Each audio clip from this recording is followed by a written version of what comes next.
All right, guys, it's time for our annual Bears UDFA tracker, as the Bears have signed several undrafted free agents, plus invited others to perform at Bears rookie minicamp. I tried to find if it was confirmed. Still don't know if rookie minicamp is going to be next weekend, May 2nd through 5th, or the following weekend, which would be, I believe, the 9th through the 12th or 10th through the 12th. So stay tuned for that. I would imagine that gets locked in the next day or so, and we will pass that along once we know for sure. I just want to give a round of applause to everybody who tuned in over the last 3 or 4 days. Myself, producer Cullen, went live for all 7 rounds of the NFL draft, broke down every draft pick, did draft grades at the end of each night. Yeah, we put in a lot of work, but it's because you guys want the content and you appreciate the content, and we appreciate you. So shout out to all of you guys, and if you want more Bears content just because the draft is over, we're not going anywhere. We'll be back on our Monday live show tomorrow, so back in the swing of it. So appreciate you, and if you haven't already, hit that sub button. If you want to go check out my final Bears draft grades video, if you subscribe, go to the content tab, and you see that thumbnail, you'll know you're in the right place. Did about a 20-minute breakdown of the Bears 2025 draft class. Okay. Major Burns, awesome name, number one. The safety out of LSU. He has signed with Chicago as an undrafted free agent, 6'2", 207, so he's got pretty good size, had 49 tackles last season. Didn't have a pick, but a couple of breakups. The year before, it looked like he was more of a full-time starter for LSU, 93 tackles and an interception back in 2023. So not sure exactly what happened last year because he played 12 games, so maybe he got demoted. Not completely sure, but he'll come in here playing at 2 Power 5 programs, Georgia, then LSU, so he'll get a chance to come in and compete. Tested out pretty well with his RAS score, the 40, 20, and 10-yard splits, all very, very good. He's got decent size as well. And listen, if I was an undrafted free agent safety, the Bears would be a team I'd look for because Jaquan Brisker and Kevin Byard are both on expiring contracts. So is Elijah Hicks. So is Jonathan Owens. I think they're actually all technically expected to be free agents after this year. So you could earn a roster spot here. So keep an eye on Major Burns. He could be a name to watch. Another awesome name. I think the Bears just signed the cool name, guys, after the draft. Power Echols. I mean, is that not a linebacker name? Power. I mean, that is fantastic as they bring in the linebacker out of North Carolina. Again, another position where there are depth question marks. 5'11 and a half, 234. Good tackler, 76 tackles last year. 3-year starter in 2022. He had 103 tackles. Same number in 2023, actually, back-to-back 103 tackle seasons. He had 4 career interceptions, 1 in each of his 4 seasons for North Carolina. Did not test well. That is probably why he went undrafted here. A lot of red there, so not great. But, you know, Jack Sanborn didn't test that well, and he fought his way onto this roster as an undrafted free agent and was pretty good for the last few years. So we'll see if Power Echols can do the same. Okay, J.P. Richardson, I know him well, the wide receiver out of TCU. Played 2 years at Oklahoma State, transferred to TCU the last couple of years. Productive player. He was the Frogs' slot receiver over the last 3 seasons. 5'11 and a half, $192. Pretty good numbers last year. 57 catches for 733. 3 straight 500-plus yard seasons, 1 at Oklahoma State, 2 at TCU. He also served as TCU's punt returner last year, averaged over 11 yards per punt, had a punt return touchdown also, so he does give you return ability. Pretty decent little athlete too, right? The red is just the height, weight, and then the bench press there, but solid 40, 4.53 for a slot receiver. That works. The quickness traits are there as well. This whole crowded wide receiver room all of a sudden now, but this is a guy I'd love to get on the practice squad because I think he could become something. He's slot only, so that's going to kind of limit his upside and chances of making an NFL roster, but he gives you return ability. He could play on special teams. Coaches love this guy, so keep an eye on J.P. Richardson this spring and summer. Luke Elkin, the long snapper out of Iowa. The Bears re-signed veteran Scott Daly, but they're going to add another long snapper to the mix. Most teams sign a long snapper because you need one for rookie minicamp. Look at this kid, 6'1", 228 out of Iowa. I'm not going to BS. I don't know anything else about Luke Elkin. So best of luck to him, and we'll see if he can push Scott Daly in one realm or another. Okay, we are sponsored by PrizePicks, daily fantasy made easy at prizepicks.com/CLNS. PrizePicks is the best place to turn your sports knowledge into cash. With millions of members, PrizePicks has made daily fantasy sports accessible to all. You just pick more or less on at least 2 players for a shot to win up to 2,000x your cash. Run your game all season long with PrizePicks. You could turn $10 into $2,000 on certain lineups with PrizePicks. The way it works is simple. You select as little as 2 players, up to 6 players, and pick more or less on their stat projections and place your entry. It takes less than a minute to fire off your lineups. I love daily fantasy because new players every day. You can cross over sports in your lineup. You can have a baseball player, a basketball player, a hockey player, all in your same lineup, as long as it's 2 players on 2 or more different teams. And then Colston Loveland, little Saquon Barkley, more or less for this upcoming season. You got the season-long stat projections already out. I'm going to drink the Kool-Aid. Give me the more on Colston Loveland's receiving yards, less on Saquon Barkley's rushing yards. 10 to win 30 on that one, so just a little 2-player lineup, 3 extra entry, but again, certain lineups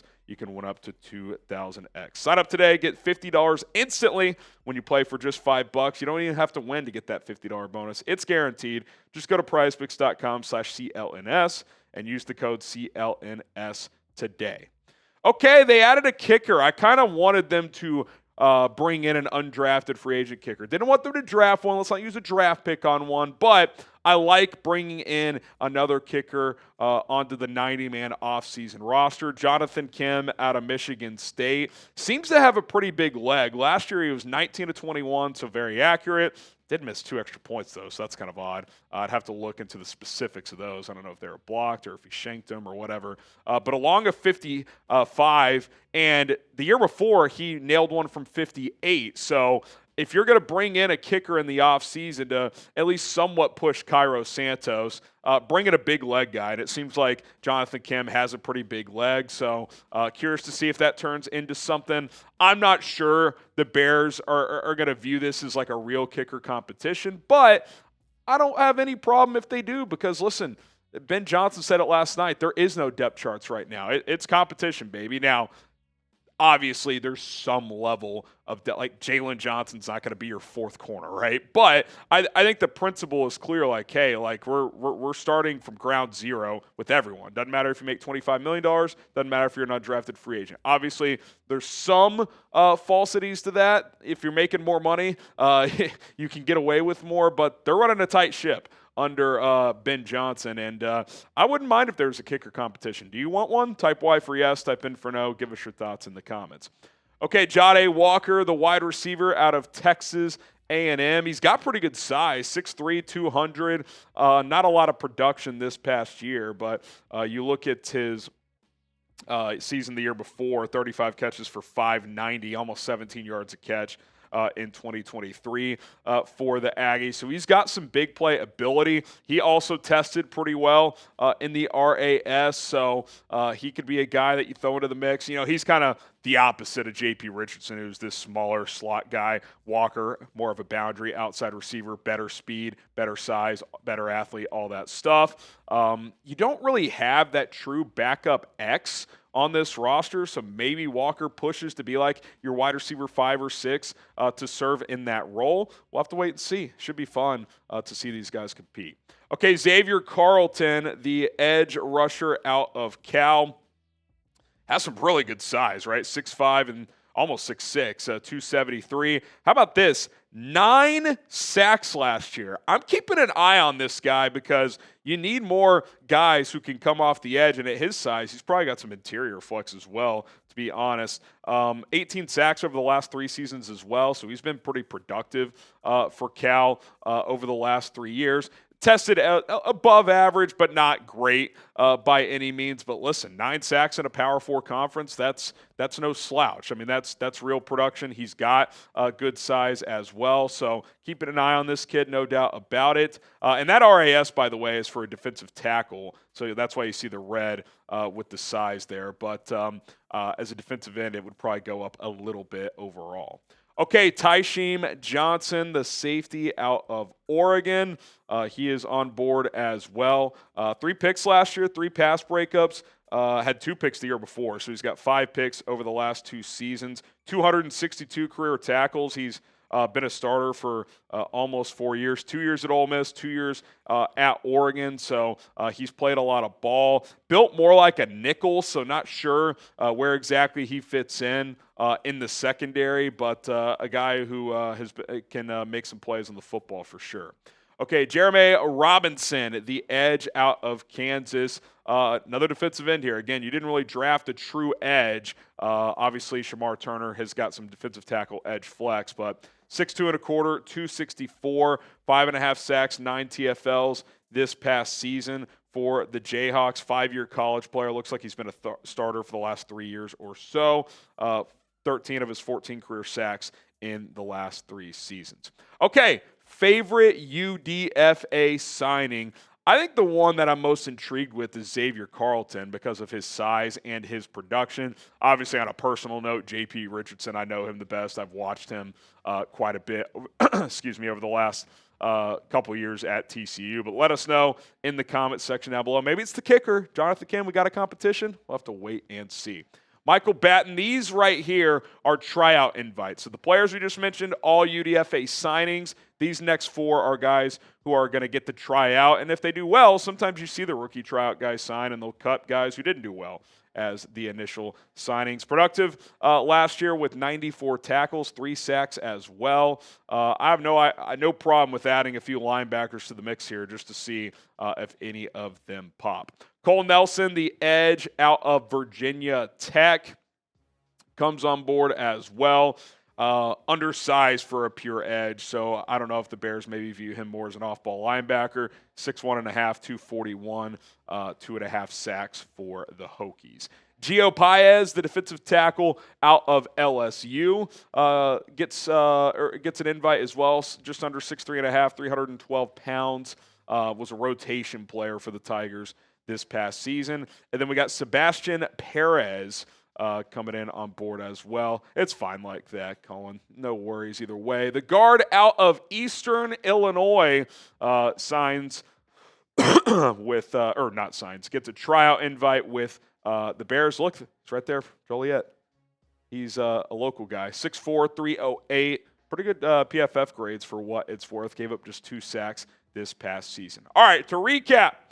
9 signings and then 4 tryouts. Major Burns, Power Echols, J.P. Richardson, Luke Elkin all signed. So does Jonathan Kim, Jahdae Walker, Xavier Carlton, and Tysheem Johnson. Jereme Robinson, the final signing there. And then Michael Batton, Cole Nelson, Gio Perez, and then Sebastian Perez all get tryout invites. Remember, I said it earlier, if my math is correct and the reporting on this is correct with the 9 signings, with the additions of the draft picks as well, the Bears roster is at 89 players, which means they have 1 roster spot open. So stay tuned. We'll explore on a future video, probably tomorrow, who they could sign with that final roster spot. Obviously, these UDFAs can get cut with no penalty. So if they needed to sign a couple of vets, they could do that as well. Could they sign a running back? Could they sign a pass rusher? Certainly a piece or 2 I would still look to add. My name is Harrison Graham. Thanks for tuning in. Bear down and subscribe.